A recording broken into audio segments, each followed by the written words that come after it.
Hi.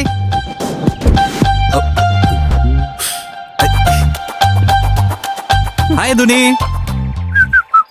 നിനക്ക് 100 ആയിസ. Thank you. നീ എന്നെ കുറിച്ച് തന്നെ വിചാരിച്ചോണ്ടിരിക്കായിരുന്നല്ലേ? അതെടാ, എന്നെ നീ ഇവിടെ പോസ്റ്റ് ആക്കിയതിന് ഞാൻ നിന്നെ വായി തോന്നി ചീത്ത മുഴുവൻ വിളിച്ചോണ്ടിരിക്കുമ്പോഴാ നീ വന്നത്. എടി, ഒരിടത്തേക്ക് വരാൻ പറഞ്ഞ നിനക്ക് വെറുതെ മുഖത്ത് കുറച്ച് പൊട്ടി മാറിയിട്ട് ഒരു ഓട്ടം പിടിച്ച് വന്നാ മതി. ഞാനേ ഒരു പ്രാരാബ്ധക്കാരനാ. ഓ, ലോകത്തുള്ള സകലമാന ആൾക്കാരുടെയും പ്രശ്നം പരിഹരിച്ചിട്ട് വേണമല്ലോ എന്റെ ഒരു ആവശ്യത്തിന് നിനക്ക് വരാൻ. നീ കാര്യം എന്താന്ന് വെച്ചാ പറ. ഞാൻ ഭയങ്കര ബിസിയാ. അല്ലേലും എന്റെ കാര്യത്തിന് നിനക്ക് സമയം തീരെയില്ലല്ലോ. നീ പൊക്കോ. ധ്വനി, അങ്ങനെ പിണങ്ങാതെ. നീ എന്തിനാ കാണണമെന്ന് പറഞ്ഞേ?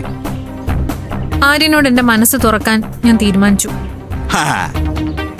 അതൊരു പുതിയ കാര്യമല്ലല്ലോ. കൊറേ നാളായിട്ട് നീ തുറന്നുകൊണ്ടിരിക്കുകയാണല്ലോ മനസ്സേ. ഇതങ്ങനല്ല, ഞാൻ സീരിയസാ. ശരി, എങ്കിൽ പിന്നെ ഞാനും സീരിയസ് ആയി. ഇനി പറ. ആര്യനെ പ്രപ്പോസ് ചെയ്യാൻ വെറൈറ്റി ആയിട്ട് എന്തെങ്കിലും ഐഡിയ ഉണ്ടെങ്കിൽ നീ പറ. തരാം. ഞാനൊന്ന് ആലോചിക്കട്ടെ.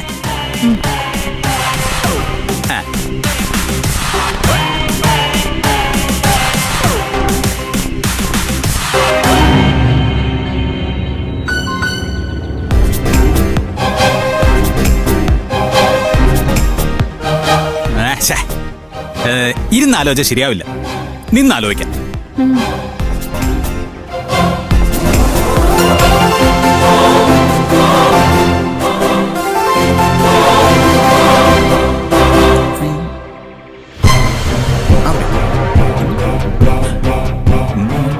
എടാ, ഒന്ന് ശരിക്കും ആലോചിക്ക്.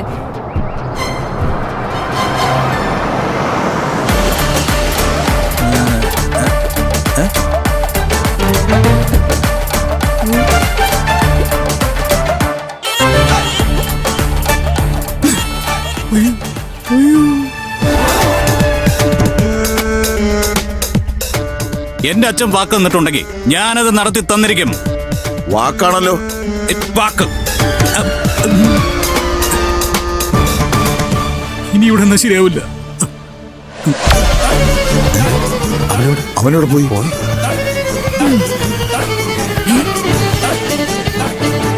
എന്നാലും അല്ല, ഇങ്ങോട്ട് പോയി. ഇവനിതെവിടെ പോയി? അർജുൻ, അർജുനെ, അർജുൻ, എടാ, അയ്യോ, എന്നാൽ ഇവനിതെവിടെ പോയി? കൊച്ചേ, അല്ല, എന്നാലും ഇപ്പോ ഇവിടെ നിന്ന് അവനോട് പോയി. ആ, ഞാനും തന്നെ ആലോചിക്കുന്നേ. അല്ല, എന്താ ചേട്ടാ കാര്യം? കാര്യം ഞങ്ങൾ അവനോട് പറഞ്ഞോളാം.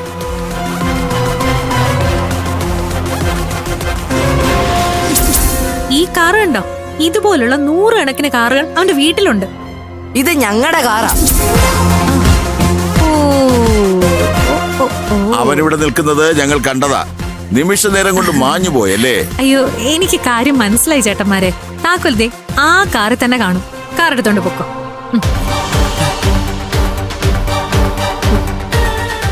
പ്രശ്നമൊന്നും ഉണ്ടാക്കണ്ട ചേട്ടന്മാര്. കാർ എടുത്തോ, ദോ അവിടെ കിടപ്പുണ്ട്. എടുക്കല്ലേ? അയ്യോ, ഞാനല്ലേ പറയുന്നേ, എടുത്തോ. താങ്ക്സ് മോളെ.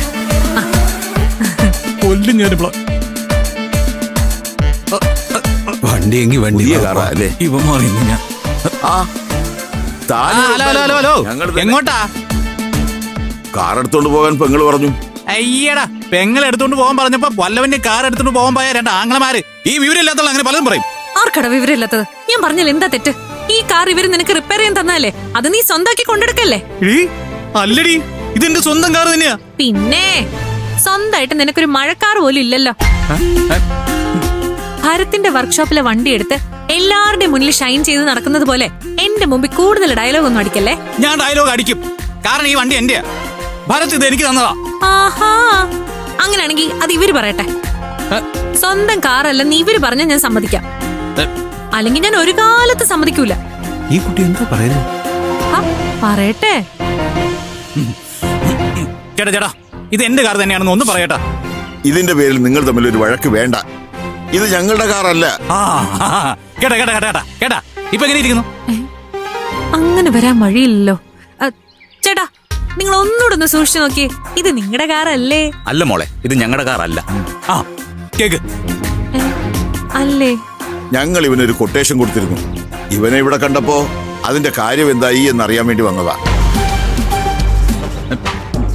പെങ്ങള് കാറെടുത്തോളാൻ പറഞ്ഞപ്പോ ഞങ്ങൾക്ക് കാശ് തരാനുള്ളവന്റെ കയ്യിൽ നിന്ന് ഇവൻ തട്ടിയെടുത്ത കാറായിരിക്കും എന്നാ കരുതിയത്. അതെ അതെ, ഇനി വന്നു. വാ, സംഗതി അതല്ലെന്ന് മനസ്സിലായല്ലോ. ഇനി വിട്ടോ, കൊട്ടേഷൻ നടത്തിയിട്ട് ഞാൻ വിളിച്ചോളാം. അനിയ സൂക്ഷിക്കണം. ഞങ്ങൾക്ക് കാശ് തരാനുള്ളവൻ ചില്ലറക്കാരനല്ല, അവൻ ഗുസ്തി ചാമ്പ്യനാ. ശ്രീധരേട്ടന്റെ മകനല്ലേ. ഞങ്ങൾ ഇതൊന്നും പറയേണ്ട കാര്യമില്ലെന്ന് ഞങ്ങൾക്കറിയാം. എല്ലാ അടവുകളും അച്ഛന്റെ കയ്യിൽ നിന്ന് പഠിച്ച അച്ഛന്റെ മകനല്ലേ. ഞങ്ങളുടെ കാശ് വാങ്ങിത്തരാൻ ശ്രീധരേട്ടന്റെ മകൻ രംഗത്തിറങ്ങിയെന്ന് ഞങ്ങൾ അവനെ വെല്ലുവിളിക്കുകയും ചെയ്തു. അതെന്തായാലും നന്നായി. താൻ വന്നേ പോവാം.